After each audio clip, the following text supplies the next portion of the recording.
एंटवाइंड होता है, गुंथा हुआ होता है। इसीलिए देखिए कि रिलीजन हमारी जो फूड कल्चर है उसको बहुत डिफाइन करता है, और हमारी अभी की जो फूड कल्चर है धीरे धीरे ये मार्केट ड्रिवन हो रही है। घर में बनने वाली चीज़ें खत्म हो गई। मुझे अच्छे से याद है जब मैं 6-7 साल का था तो हमारी जो डिश होती थी वो सिर्फ सीरा होता था, हलवा, जिसको कड़ा बोलते हैं पंजाबी में। और अब तो धीरे धीरे खत्म हो गया। छोटा सा ओकेजन होता है, ले आओ फ्रूट, हम पूजा में रखते हैं सिर्फ। अभी हमने भी खाए हैं, हम सब अपने आप को समझते हैं विद्वान है, तो हमने खूब सारी चीनी खाई है अभी। उस चीज़ के हम 2 एप्पल भी खा सकते थे पर नहीं खाते। ना ये मुझे खिलाएंगे ना मैं इनको खिलाऊंगा, ये आएंगे क्यों? क्योंकि हम कल्चर में इस तरह से एंटवाइंड हो गए ना फूड हैबिट, कि हमें पता ही नहीं है कि क्या इंपॉर्टेंट है। तो घर में खुशी का माहौल होता है, हम चीनी उठा लाते हैं बाजार से, 50 रुपये किलो वाली 300 रुपये में दे देता है हमें मिठाई वाला, और ला करके सबको बांट देते हैं, जबकि 300 रुपये के फल नहीं लेके आते हैं। होता है ना ऐसा? तो इस कारण क्या है कि हमारी फूड हैबिट फूड प्लेट का हिस्सा ही नहीं है फ्रूट। फिर इसका एक रीज़न और है, वो ये है कि फ्रूट को आप स्टोर नहीं कर सकते लंबे समय तक। स्टोर नहीं करने के कारण वो ख़राब हो जाता है। फ्रेश फ्रूट गांव का आदमी रोज़ लाए नहीं, फिर ये कॉस्टली अफेयर भी है। पीक सीजन में खूब महंगे हो जाते हैं फल। तो अगर घर में फल का पौधा होगा तो आपको organic fresh fruit free of cost मिलेगा। तो at least some amount of nutrition will be added to your food plate. Second thing क्या है, वो ये कि जब फ्रूट का प्लांट घर में होता है तो इट अट्रैक्ट्स पॉलिनेटर्स, बर्ड्स।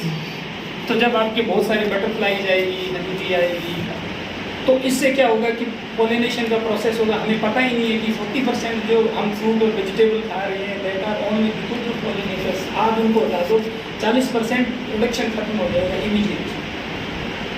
तो ये जो एस्पेक्ट है, इस एस्पेक्ट को जैसे घर में फल का पेड़ लगाया, उस पर तितली आ रही है, बया में आके घोंसला बनाया, तो ऑब्जर्वेशन शुरू होता है, तो हम सेंस करना शुरू करते हैं। जब सेंस करते हैं तो धीरे धीरे कॉमन सेंस डेवलप होता है, वो एक हिस्सा बन जाता है। फिर हमें लगता है कि ये अनार लगाया हुआ है, पास में अमरूद भी लग सकता है, आम भी लग सकता है। फिर हम सोचते हैं घर के बाहर भी लगाएं। फिर धीरे धीरे हमें पता लगता है तो हमारा कैनवास जो है वो बड़ा होना शुरू होता है। ये तब तक नहीं हो सकता जब तक हम अप्लाइड एस्पेक्ट को शामिल नहीं करें, क्योंकि जो ग्रेजुएशन में आप लोग एनवायरमेंटल स्टडीज़ का पेपर करते हैं वो आपको भी पता है, हमें भी पता है कि कैसे होता है। और वो बिल्कुल एकदम नॉनसेंस एक्शन है, कोई मतलब ही नहीं है उसका। वो तो एनवायरमेंट के लिए हैजर्ड है कि कितना पेपर हम एनवायरमेंटली एजुकेट करने के नाम पे रिसोर्स है उसको खराब करें। अभी ज़माना क्या है? अभी ज़माना है कार्बन मिटिगेशन का। हर जगह बात हो रही है क्लाइमेट चेंज की। अभी हमने देखा कि खूब बारिश हुई और हम सब खुश हुए कि राजस्थान जल्दी ग्रीन हो जाएगा। मैंने कहा अरे खुश मत हो, ये जो एक्सेस बारिश है हमारी तासीर है जो रेगिस्तान की, इसके लिए अच्छी नहीं है। अभी वो एक्सेस में बारिश हुई, अब लोगों ने ये कहा कि नरमा जो है वो 10 क्विंटल बीघे का होगा। मुझे भी पापा ने कहा ये कल तो 10 सोची, मैंने कहा पापा निकल सी भी दिन बात कर। अभी मैंने पूछा पहले गेड़ का, तो बोले 3 में थक गयो, 10 से 3 और हुई तो ठीक है। क्यों? क्योंकि एकदम से 60 में आ गया पूरा नरमा, नीचे से गीला खड़ा है, आप क्या कर लोगे? तो ये सारा क्लाइमेट चेंज है। उधर बारानी एरिया में खूब अच्छी बाजरा और गवार था, अभी उनको सितंबर में बारिश की ज़रूरत थी, नहीं बरसा, बीज है वो फलियों में सूख गया। तो ये जो क्लाइमेट चेंज हो रहा है, इस क्लाइमेट चेंज में क्लाइमेट मिटिगेशन एक बहुत बड़ा, कि हम अब क्लाइमेट मिटिगेशन हम लोगों को पता ही नहीं है कि ये जो ज़मीन है ये सबसे बड़ा ऑर्गेनिज्म है, सबसे बड़ा ऑर्गेनिक एलिमेंट है मिट्टी, जिसमें सबसे ज़्यादा बायोडाइवर्सिटी है। एक मुट्ठी मिट्टी में तो उसमें अरबों जीव होंगे। वो सारे के सारे हमारे एक्शन से खराब हो रही हैं। तो हम एनवायरनमेंट में एक्शन भी कौन सा करें? सिर्फ पेड़ लगाना इम्पोर्टेंट नहीं है। पेड़ लगा रहे हैं उसमें भी मोनोकल्चर है, और ख़राब है। पेड़ लगाने के नाम पे होता है साहब नीम लगा दिए, कहीं कुछ और लगा दिया। अभी फॉरेस्ट डिपार्टमेंट ने एक बड़ा कार्यक्रम किया नागौर में, और कॉन्जर्वेशन रिजर्व में 1000 पीपल लगा दिए। और वहाँ जो लोग आए हुए, वन मंत्री भी थे, दूसरे लोग थे, वो सारे के सारे लोग आए हुए, वो यूँ बात कर रहे कि पता नहीं ये 1000 पीपल लगा के कितने बड़ा काम कर दिया। कुछ अति उत्साही लोगों ने तो ये कहा कि नागौर में पीपल ही पीपल कर दो, जैसे कि पीपल पे ऑक्सीजन के सिलेंडर लटकते हों। और वहाँ लोग ये कह रहे हैं कि 24 घंटे पीपल ऑक्सीजन देता है। अब दुनिया में कई तो ऐसे बोट नौजवान भी हो गए जिन्होंने कहा कि ये जो है हेमी एपिफाइट है साहब, इस कारण देता है, जबकि वो मुझे लगता है उन्होंने कभी प्लांट फिजियोलॉजी का पी नहीं पढ़ा जो ऐसी बात करते हैं। तो बेसिकली ये सब इसीलिए हो रहा है ना कि इस देश में आप कुछ भी कह दो चलता है, जबकि article 51A, ma'am political science से हमारी टीचर रह चुकी हैं, अच्छे से जानती है कि 51A जो हमारे मूल कर्तव्य हैं उनमें पहला कर्तव्य यही है कि साइंटिफिक टेम्परामेंट का विकास करना। ये नागरिक कर्तव्य है हमारा, और हम अनसाइंटिफिक बातें करते हैं सारी। तो ये इसलिए है क्योंकि हमने कभी साइंस नहीं किया।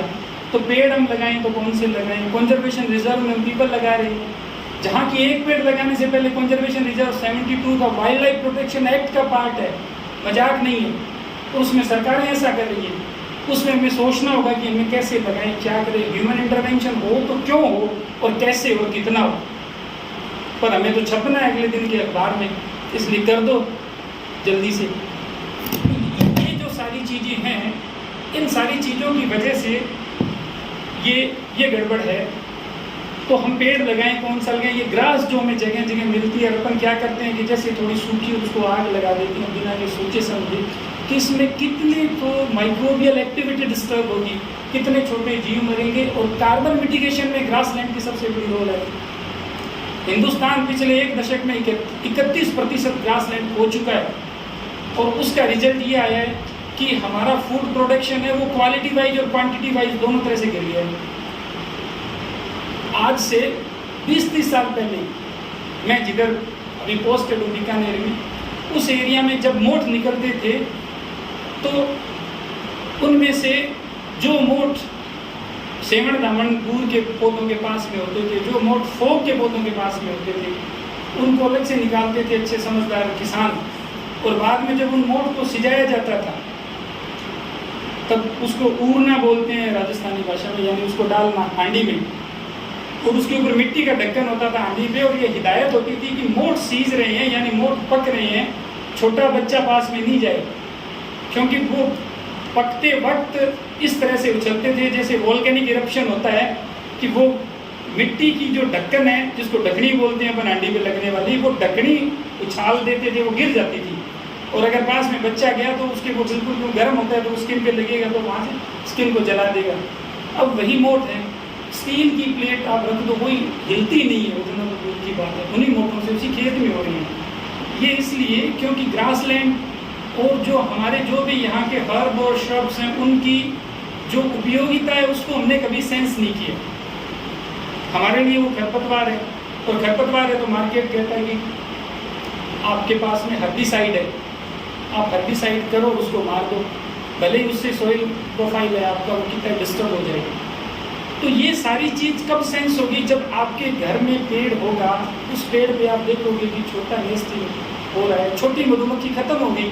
हम जब बचपन में थे, राजवीर सर को भी याद होगा, आपका बचपन हमसे पहले था, कि गर्मियों की छुट्टियों में अक्सर शहद ढूंढते थे, सटियों में शहद मिलता था। अब वो सटियाँ हैं उनमें कोई शहद नहीं है। छोटी मधुमक्खी बनस्ती जिसको बोलते हैं, बनस्ती में होता था। अब बनस्ती देखो कितना अच्छा शब्द है ना मारवाड़ी का। अब लैंग्वेज का कोई आदमी बैठा है तो वो शायद समझेगा ये बर्न स्टिक से बना है, जलाने वाली लकड़ी। अंग्रेजों के टाइम में हम लोग ये जलाते थे तो बर्न स्टिक से आपा बना दिए बनस्ती मारवाड़ी।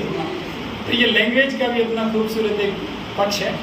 तो वो सब चीज़ खत्म हो गई। हम अगर घर में फल का पेड़ होगा, मेरे घर में बीकानेर में पिछले 15 साल से कंटिन्यू मधुमक्खियों का छत्ता रहता है, और वो आगे 40-50 दिन का इनका लाइफ साइकिल होता है, तो फिर आगे से आगे होता रहता है। मैं उस नीचे खड़ा रहता हूँ, सब तो भी वो खाती नहीं, तो स्मेल ले लेती है वो, उनको पता है कि ये आदमी डेंजरस नहीं है, दूसरा जाएगा तो काट नहीं है। तो ये जैसे जैसे पेड़ के साथ में हमारा इंटरेक्शन होगा, इन छोटे छोटे जीवों को समझेंगे, तो हमारा दिल इनके लिए धड़कना शुरू होगा। जब धड़कना शुरू होगा तो हम सेंस करेंगे, जब सेंस करेंगे तब कॉमन सेंस डेवलप होगा। अगर एनवायरनमेंट के प्रति कॉमन सेंस हो जाता है ना, तो आदमी अपने प्रति जिम्मेदार हो जाता है। अभी प्रॉब्लम क्या है? प्रॉब्लम ये है कि हम ये चाहते हैं, क्योंकि सब लोग महत्वाकांक्षी हो गए, मार्केट ने हमें महत्वाकांक्षी कर दिया है, तो सब लोग ये चाहते हैं कि उसे पूरी दुनिया में सम्मान मिले, चाहे उसकी रिश्तेदारी हो, वर्क प्लेस हो, हर जगह।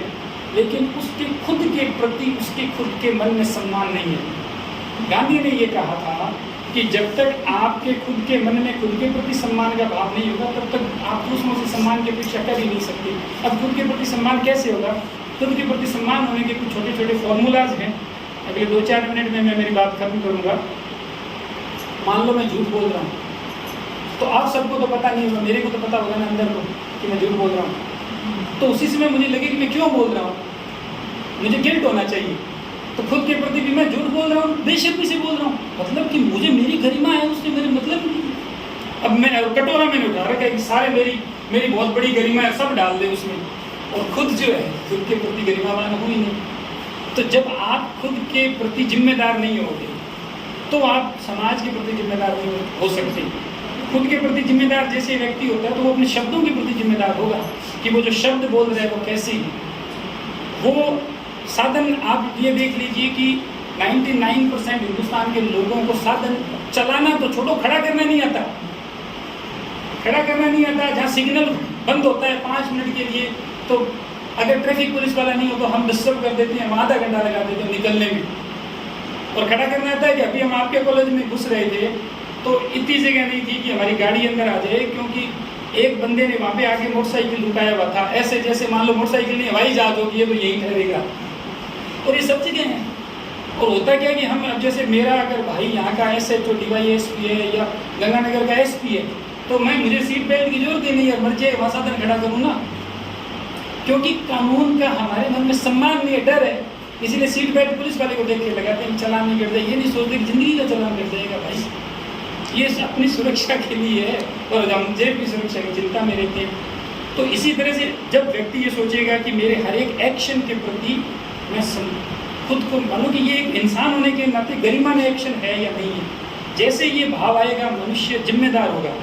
जब वो अपने प्रति जिम्मेदार होगा तभी वो दुनिया के प्रति जिम्मेदार होगा।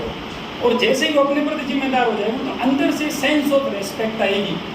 तो इसीलिए हमारी जो रिलीजियस फिलोसॉफी है उसमें बार बार हर जगह हमारे जो भी रिलीजियस जो भी हमारे जितने भी थिंकर्स हुए हैं उन्होंने कहा है कि अंदर उतरो, 10वां दरवाजा खोलो। उसका मतलब कि अंदर को पेड़ियाँ लगा के थोड़ी उतरना है, खुद को देखो, खुद से बात करो, इंट्रोस्पेक्शन करो। तो वो जैसे ही हम करेंगे तब हम जिम्मेदार होंगे। तो ये जो खुद के प्रति जिम्मेदार होने की प्रक्रिया है ये सीधी प्रक्रिया नहीं है। अगर हम एनवायरनमेंट से जुड़ते हैं, एनवायरनमेंट के प्रति रिस्पॉन्सिबल हो जाते हैं तो हम हमारे हर एक एक्ट के प्रति रिस्पॉन्सिबल होंगे। क्यों होंगे?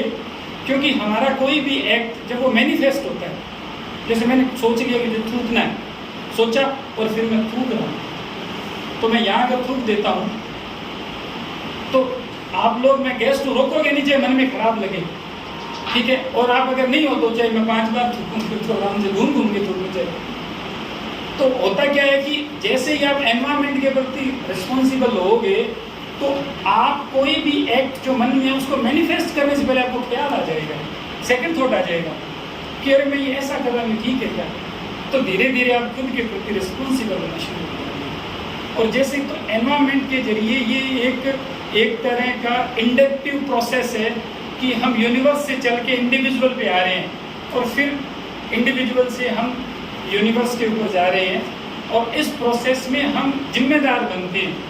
अभी प्रॉब्लम क्या है कि हम एक ऐसे एटमॉस्फेयर में जी रहे हैं जहां हम हमारी पूरी जिम्मेदारी दूसरों पे पास ऑन करके रहते हैं। आपके अच्छे नंबर नहीं आते, आप उसके लिए हमें रिस्पॉन्सिबल ठहरा देते हो, घर वालों को ठहरा देते हो। कभी भी आप बजटिंग नहीं करते हो अपने टाइम की। घर वालों ने 1000 रुपये दिए, आपने 700 खर्च कर दिए, तो आपको अगर 600 रुपये तो खर्च किए वो याद आ गए, 100 रुपये किसको दिए भूल गए, तो टेंशन में आ जाओगे कि 100 रुपये गए कहाँ। जबकि हर शाम को सोते वक्त ये नहीं सोचते कि दिन भर का समय है, रुपये तो फिर भी कमाए जाएंगे, वो दोबारा 1 सेकंड भी नहीं आना, वो मैंने कहाँ खर्च किया है दिन भर का, उसकी बजटिंग क्या है, उसकी अकाउंटेबिलिटी क्या है। ये अकाउंटेबिलिटी इसलिए नहीं है कि हम हर एक चीज़ को दूसरे पे पास ऑन कर रहे हैं। तो जितनी जितनी सोसाइटी हमारी इररेस्पॉन्सिबल होती चली जाएगी उतना उतना खराबा बढ़ता चला जाएगा, उतनी उतनी इनटॉलरेंस आ जाएगी, उतनी उतनी हेट्रेट आ जाएगी।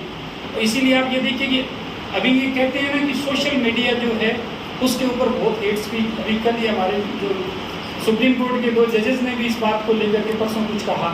तो ये जो हेट्रेट है ये हेट्रेट भी इस चीज़ की निशानी है कि मैं कुछ भी लिख दूँ फेसबुक पे, मैंने लिख दिया, इससे सर को, बाजवा साहब को दुख हो रहा है, मुझे कोई मतलब नहीं है, यानी मैं इररिस्पॉन्सिबल हूँ मेरे एक्ट के लिए, और इसलिए मैं कोशिश करूँगा कि ऐसा खराब से खराब शब्द लिखूँ जिससे इनको ज़्यादा से ज़्यादा चोट पड़े। तो ये जितना जितना इररिस्पॉन्सिबल होते हैं उतना उतना हम मनुष्यता की गरिमा से गिरते चले जाते हैं। जितना गिरते चले जाएंगे उतना उतना लोकतंत्र कमज़ोर होगा, जितना जितना लोकतंत्र कमज़ोर होगा उतना उतना हमारे जीवन में आज़ादी और सुकून की संभावनाएं कम हो जाएगी।